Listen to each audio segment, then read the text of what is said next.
Hello, everyone, and welcome back to The Rundown. I will be your host today, Craig DeLuz, coming at you from the West Coast, the left coast, behind the Iron Curtain, otherwise known as the Sierras. But as we all know, I do not do this program by myself.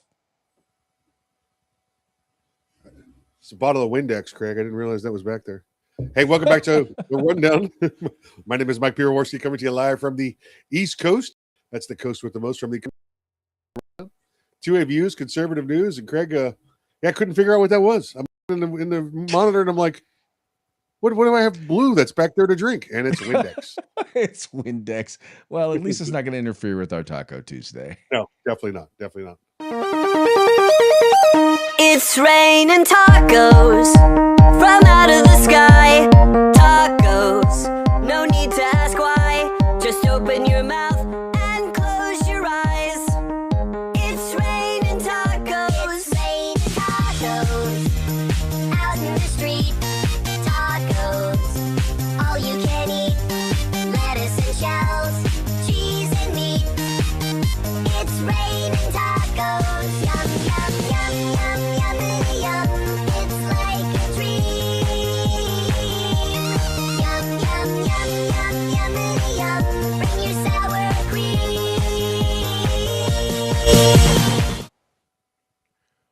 Well, that was different. Is there a reason why you are partaking of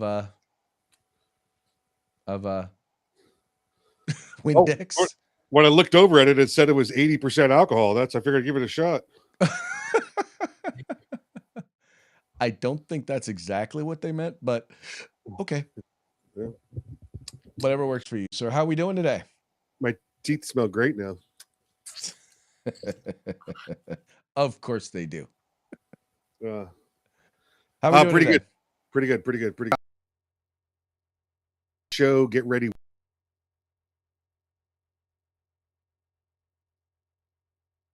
All working, yada, yada, yada. And, well, let's just say it ain't necessarily working the way it's supposed to.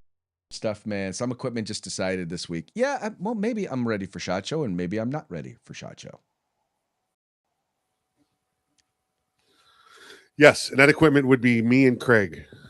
That equipment would be me and Craig, pretty much. Yeah, we're working on it though. It's going to be a lot of fun. I'm looking forward to it. We're going to be having a good old time doing the usual things. The usual suspects will be present. Just want to remind y'all, if you are going to be in Las Vegas, and if you're watching this show, chances are you're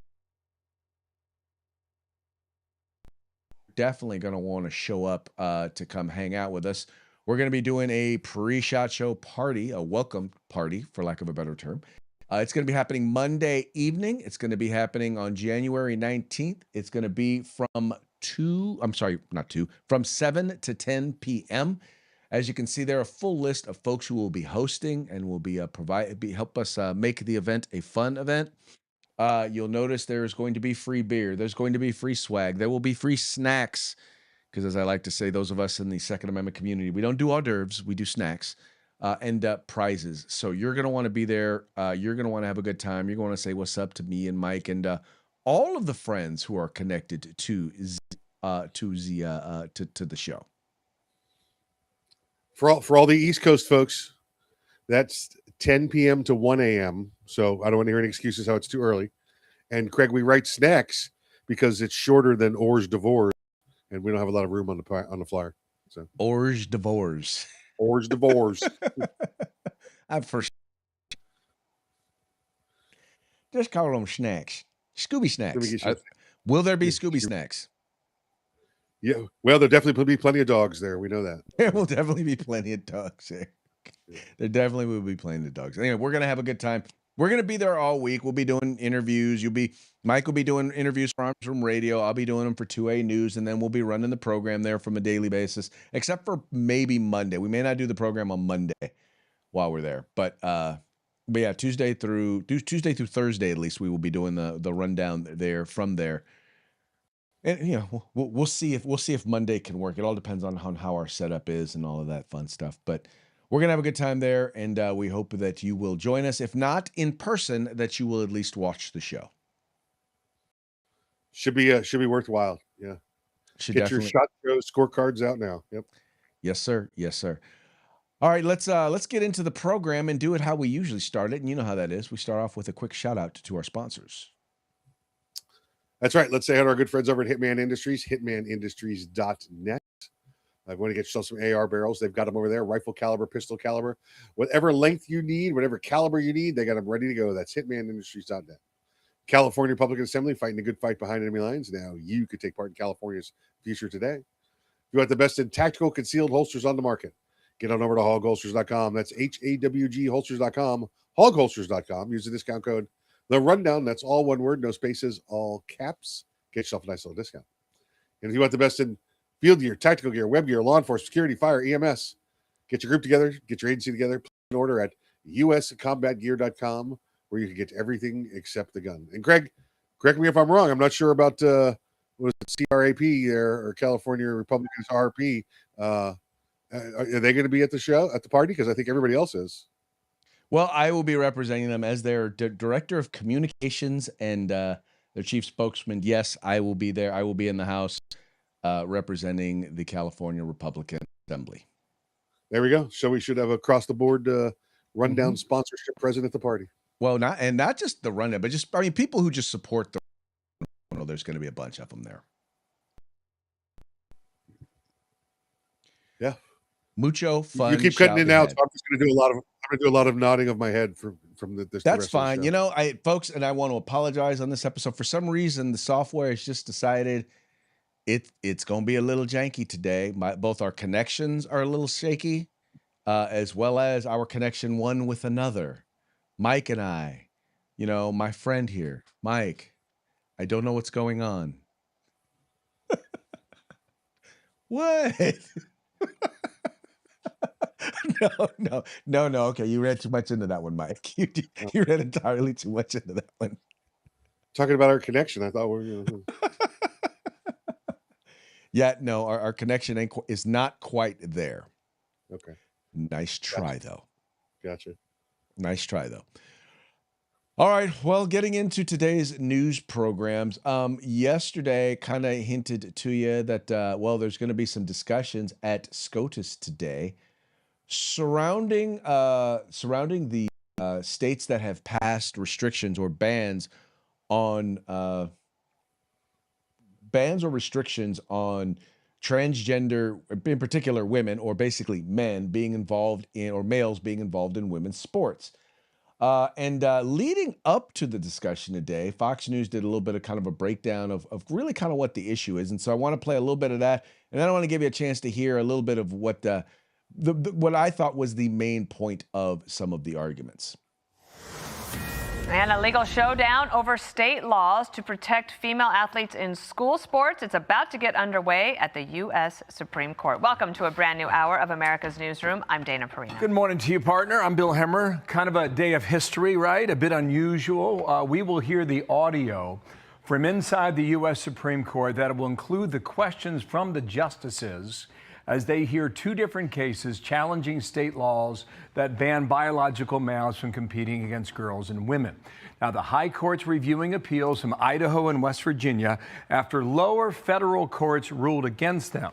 Arguments in the Idaho case expected to start any moment. And we have Fox team coverage, starting with Alexandria Hoff. She is live outside the court. But first, let's get to our legal panel. Carrie Urban, Jonathan Turley, and John Yoo. Great to have you all here.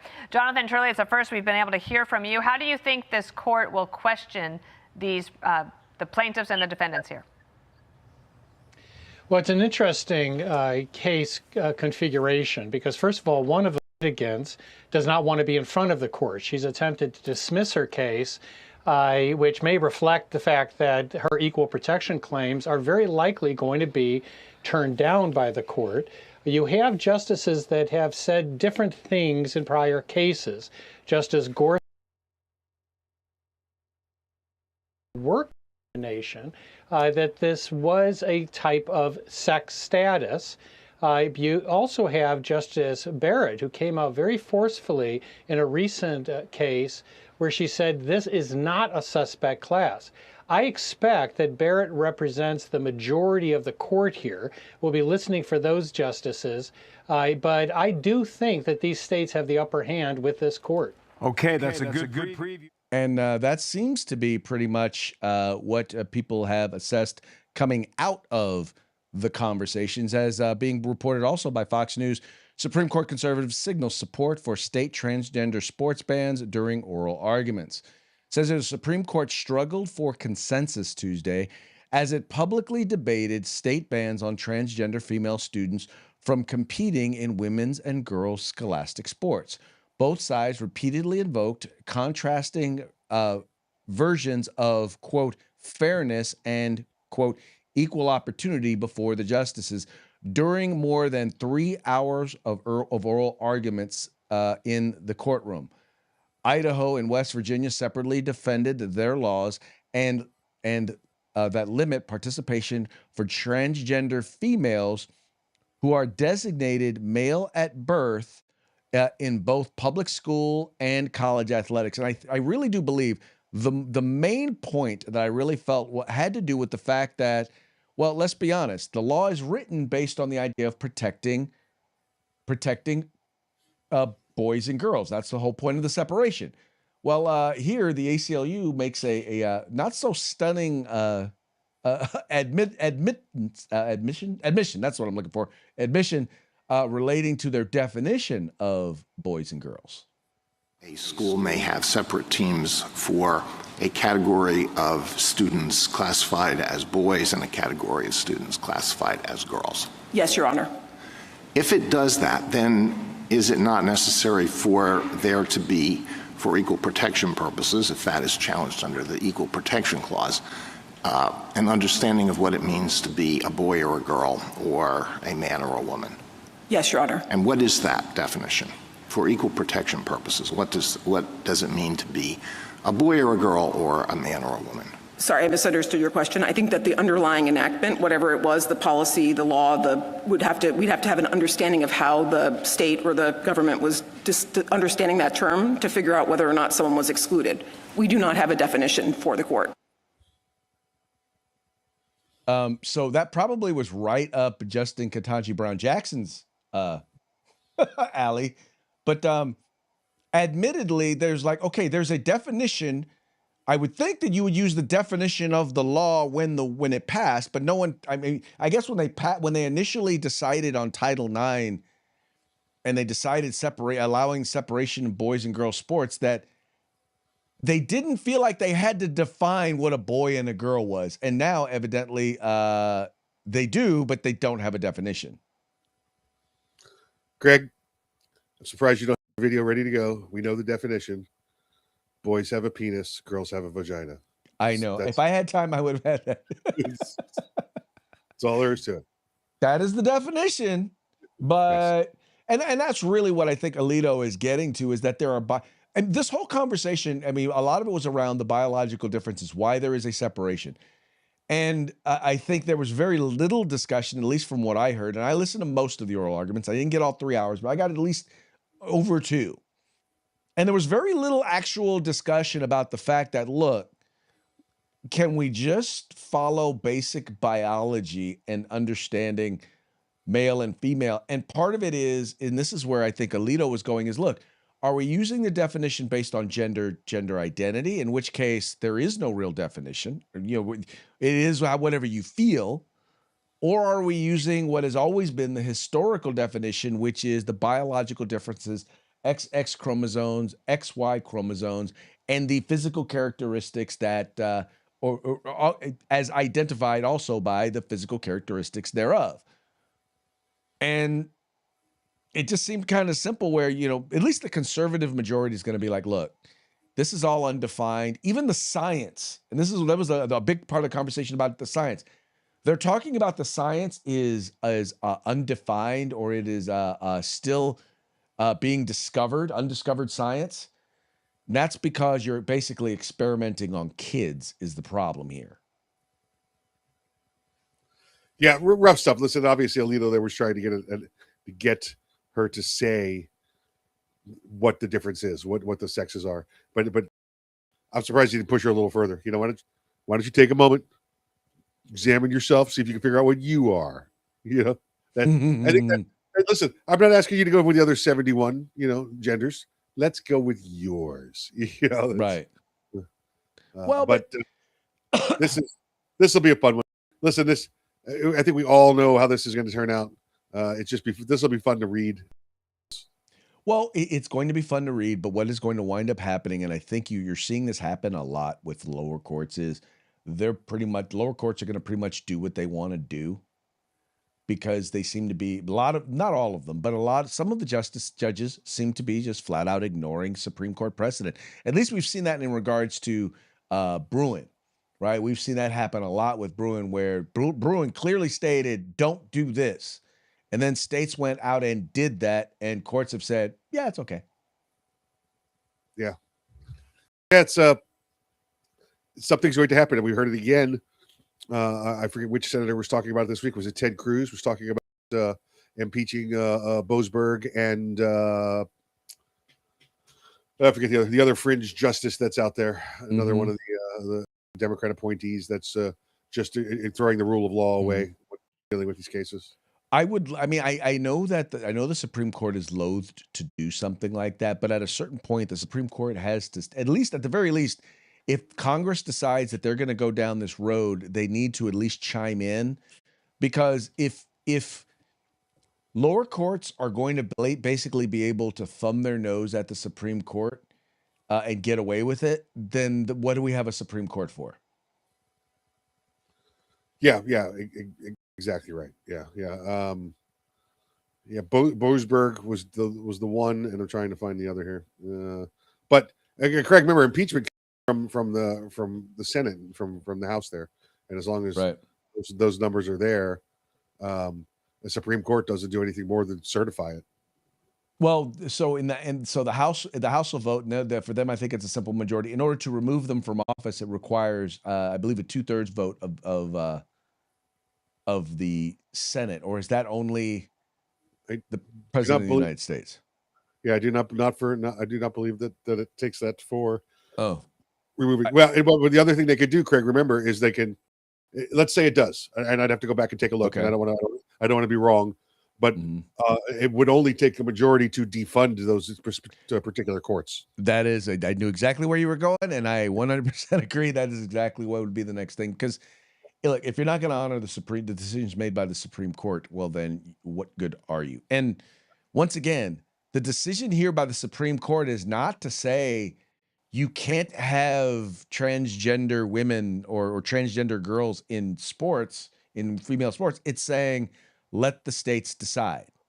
Right. And in the end, that is what it's going to come down to, I think, from the Supreme Court. They're going to say these because what's happening is you have a plaintiff. In this case, I think the ACLU is largely speaking on behalf of the plaintiff, arguing that they're going against these two laws that ban transgender women or ban biological males in female sports. And what you have is the ACLU saying, well, that law is unconstitutional. I think they're going to say, no, this law is very constitutional, because these sorts of things need to be decided not by the court, but by the people. What is a man or what is a woman needs to be decided by the people. And that's why he was looking for is a definition. What's the definition we're looking for here? What's the legal definition? And ACLU had nothing for him, because quite frankly, once again, should you really have to define what a male and a female are? I would think you really shouldn't have to. But then again, what do I know? Because evidently, we have at least a Supreme Court justice and someone arguing before the Supreme Court that clearly does not know the difference between a man.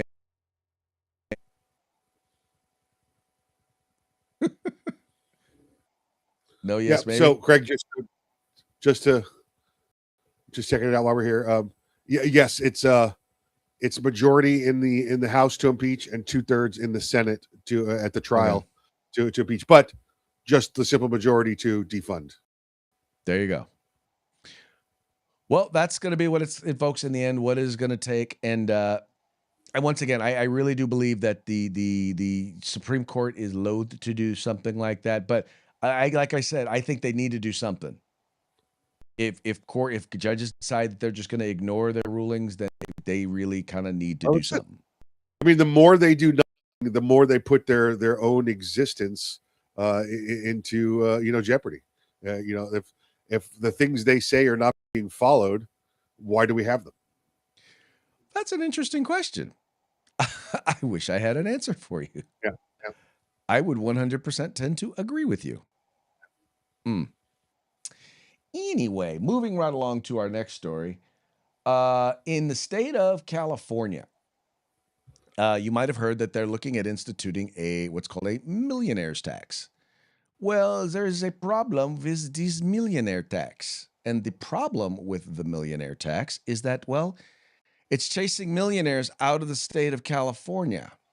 That's right. In the state of California, they've actually seen a mass exodus of those who are of the more financially secure persuasion, shall we say.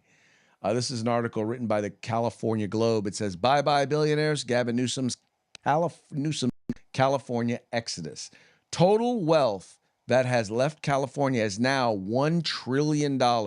We had $2 trillion of billionaires' wealth just a few weeks ago." It says here, California billionaires are leaving the state in record numbers and taking their billions with them. According to one billionaire, more than $1 trillion has already left. Governor Gavin Newsom is pushing a retroactive billionaire tax targeting the roughly 220 billionaires residing in California in 2025, ignoring that these individuals are the most financially mobile and can live anywhere, expecting them to remain in the state as if they will happily and willingly hand over even more of their wealth, assuredly will be facetious. So, Mike, right now, a lot of people don't even realize is in the state of California, we are heavily dependent on the investor class, meaning billionaires, people who make their money off of investments, who own companies, who are employers. That's where we make a huge percentage of our budget. I mean, a huge percent of our budget is these folks. And now what they're talking about doing, and in all fairness to Katie Grimes, and I've known Katie for years, I do believe that Gavin Newsom came out against this tax, but the unions are pushing this thing big time. The idea of saying we're going to tax you based on your net worth. So whatever you are worth at the time this passes, or maybe even retroactively, they're going to go and tax your wealth and basically take somewhere between 5 and 10% of it. Yeah, how about the whole unconstitutional retroactive thing, Craig? Right? You know, you can't make an ex post facto law, but evidently we can make a retroactive law so we could go in and take your money without your approval. What's that mean, folks? That means if I pass the law right now and it goes into effect 1 July, I've got until 1 July to continue to contest this or move out of the state. But if it's boom, just going in your account. We've now passed a law that says I can go in your account and take this money out. And guess what they're going to Yeah, that's your account. Well, in the end, what's going to wind up happening is they're going to wind up losing. First of all, these folks are going to fight this in court. You know this. I know this. Right. But it's much harder to fight it when they've already taken your money. And that's what's going to happen when they pass this retroactively. Because every one of these people have an account already with your, whatever you call your Department of Revenue or Department of State, where they pay their taxes online. So they already have access to their accounts. And once they pass this law, they'll just go in and pull that money out. Well, but that's also though why they're leaving, because once they're gone, correct, they're gone. Correct. And it shows me what an ignoramus Newsom is, right? And we know he's dumb. Yes, fighting for power is what he's doing. That he really to pretend that he doesn't understand that sooner run out of other people's money, and that's what's happened. That's what's going to happen. I don't understand. Well, part of it is that it's very easy to get the majority to tax the minority, right? It's real easy to say, look, I want this and I'm going to take it from them, right? If we're in the majority and we have the power. And unfortunately, that goes right to what Margaret Thatcher said. Socialism sounds great until you run out of other people's money. Yep. And that's where we're at right now. It's it's this idea that, well, we're going to take from them because we have more power than they do. And Yeah, as a result, it's the same speech. We're gonna let the rich pay for our college. Well, how about the rich pay for their own kids' college? You get a job. How about that? How right. about that? Exactly. How about you pay for your stuff? Yeah. I'll pay Yeah. for my stuff. You Yeah. pay for your stuff. Well, otherwise, don't get me wrong. The world needs ditch diggers too. Get out there and pick up a shovel. Well, they do. And like I said, I always laugh. I always talk about the fact, yeah, there was a time when I worked for with a college degree, by the way. I worked for minimum wage making cardboard boxes, 12-hour days. But Yep. you know what? I had bills. And so I did what I had to do to pay those bills. And had that company not been there, I wouldn't have been able to pay my bills. Yep. Anyway, I just don't understand why this is such a I don't understand why this is such a hard thing for people to understand. It's not that they don't understand it. I hate to say this, but people are, in the end, are very self-interested. Yes. And their position is, look, they are going to listen to any politician who tells them, I can give you everything and it's going to cost you nothing. Right. Yeah. Mandami. Yeah. Sultan. Yeah. Sultan. I'm sorry. It's just, I really would just like to believe that people are smarter than they are. I really would. And I'm sadly, every time I develop that sort of expectation in my head, I am sadly disappointed. Craig, every time you're on a street corner and you see 3-card Monty going on, it should be proof enough that some people are smarter than others and they're going to take advantage of them any chance they get. Well, exactly. And that's your government. Well, it's called survival of the fittest. Yeah. And, that's also, though, the reason why stupid should hurt. Oh, Hopefully you learn.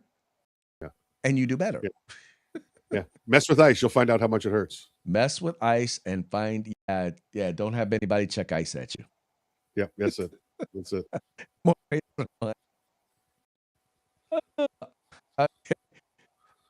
this is a fun one. So, we've got all these liberals out there, all these Democrats out there talking about I'm talking about Epstein files. I don't know if you noticed. Like all posting now, there's all a distraction from Epstein files, right? I'm literally getting every other word you say. Okay, so they're basically out there saying that everybody out there is all the stuff that's happening all to distract you from Epstein files. The fact the Epstein files have not been released, or not all of the Epstein files. They completely ignore the fact that there are literally like hundreds of thousands of millions of documents as a legal requirement have to be redacted. Really ignore all that. Anyway, so part of that also is there are people who are being questioned, right? There are people out there who are being questioned, and one of those folks, two of the folks that are being questioned, Bill and Hillary Clinton. They decided that they're not going to, they're just not going to show up. They're just not going to be a part of the process. This is being reported by The Guardian. Bill and Hillary Clinton refused to testify in House Epstein investigation. Bill and Hillary Clinton announced they would not comply with a subpoena demanding special testimony about their relationships with disgraced financier Jeffrey Epstein, while launching an extraordinary attack on Republicans and Donald Trump. Republican-led House Oversight Committee in August subpoenaed the former president and his first lady after its chair, James Comer, announced the panel would review the government handling of Epstein and a convicted sex offender, who died was determined to be suicide awaiting trial in 2019. In the letter, Comer dated Monday, attorneys for the Clintons called the subpoena invalid and illegally unenforceable, untethered to any valid legislative purpose, unwarranted because they do not seek pertinent information, and an unprecedented infringement on the separation of powers. The president, the demand for testimony runs foul of clearly defined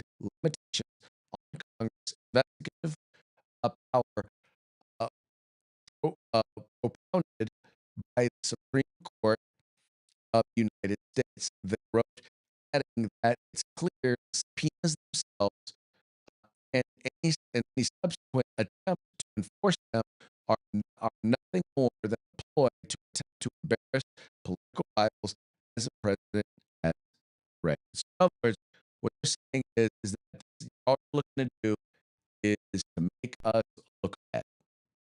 That's what they're saying. All this is going to do is make us look bad. So therefore, we are not going to comply with your subpoena. And well, I know that here's the thing. The reason why they're doing it is they want to find out exactly why is this thing being handled so poorly. Right? In other words, why has it not been dealt with by now? Why are these folks still not in jail? Why do we still not have information on these folks? Well, part of it is because, as has been noted, the evidence of wrongdoing by those other than Jeffrey Epstein and Ghislaine Maxwell made thin.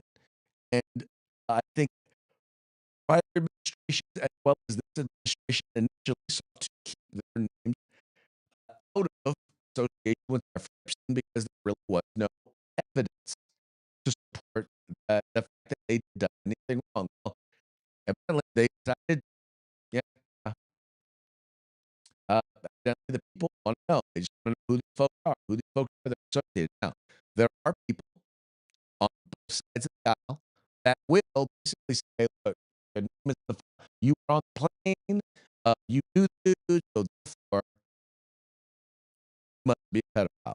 They're already calling Trump a pedophile, even though he's never been to Epstein Island. I know that it says that he's on the jet with family. So I don't know, something really big is going on. Definitely things happening with him and his wife there, ex-wife there, him and his kids there.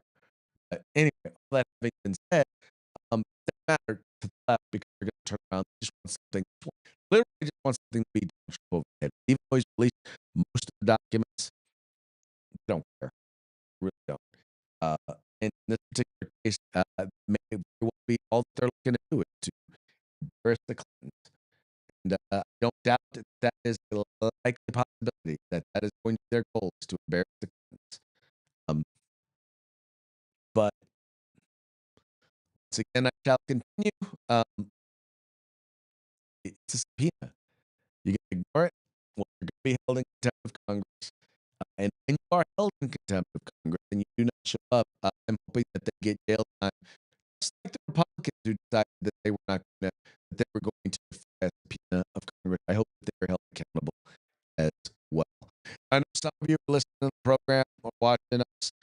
I do apologize that the thing has been cutting in and out. It will be reposted. So what I'm going to do is I will do a replay of this episode on all of our channels so that you will be able to get the entire program. Unfortunately, it looks like we've lost Mike. I think we're having an issue with internet connectivity today, which is usually not an issue. But if Mike's having a problem, then with hearing me, then that means that we're having an internet connectivity issue. So anyway, all that having been said, guys, as you know, the program will be replayed. So if you just want to either shut it off here or listen from here, go back. Once it's uploaded, go ahead and watch the replay. You can go ahead and do that as well. All right, moving on to our next topic. It's always been kind of interesting when it comes to some people who are in the judicial system or in the legal system, and some people who are not. And I say that for this case, for this purpose. There are those who believe in rights and civil rights for themselves and not for others. There's nowhere more evident than in gun rights. Sadly, in the gun rights and the fight for the right to keep and bear arms, there are many in the legal system who believe that, well, if you are a cop or if you are a judge, well, then you deserve special rights, right? You deserve special protections under the law. Special protections that regular citizens do not deserve. Well, our friend Mr. Cam Edwards over at Bearing Arms Arms came out with these.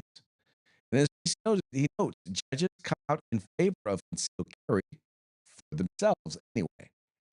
Said their judges typically don't weigh in on legislation before it becomes law and is the subject of litigation. But a trio of federal judges are speaking out in favor of a bill in Congress that would grant them the right to carry concealed in all 50 states. Writing at the Wall Street Journal, Judges Elizabeth Branch and Robert L. Wilkins, and supported by Judge Trevor McFadden, have come out in favor of Senator Tim Cotton's Protect Our Prosecutors and Judges Act, which would amend the law, which would amend the Law Enforcement Officer Safety Act and allow prosecutors and federal judges with a concealed carry permit to carry across state lines, regardless of whether or not that state they're in recognizes their permit. As the pair write, quote, the bill addresses a vulnerability federal judges regularly face. We travel frequently for work, often in high-profile situations. Many appellate judges ride the circuit each month, hearing appeals throughout the region, but away from their home state. Federal judges on all levels also periodically sit as visiting judges in distant courts that lack the full complement of jurists. Most judges travel regularly to attend judicial conferences, to speak at bar associations and universities, or to officiate moot courts at law schools. Away from home, federal judges are incredibly vulnerable. Their attendance at hearings and other events is often publicized ahead of time. They frequently find themselves in unfamiliar territory where they lack the ready access to local law enforcement and federal marshals they employ in their home districts. But due to differences among states' concealed carry laws, even judges who can carry arms in their home jurisdictions often can't do so when they travel to others. Being unfamiliar with often complex gun laws in other jurisdictions, many judges often reluctantly leave the weapons at home when traveling. Now, here's the thing I don't get.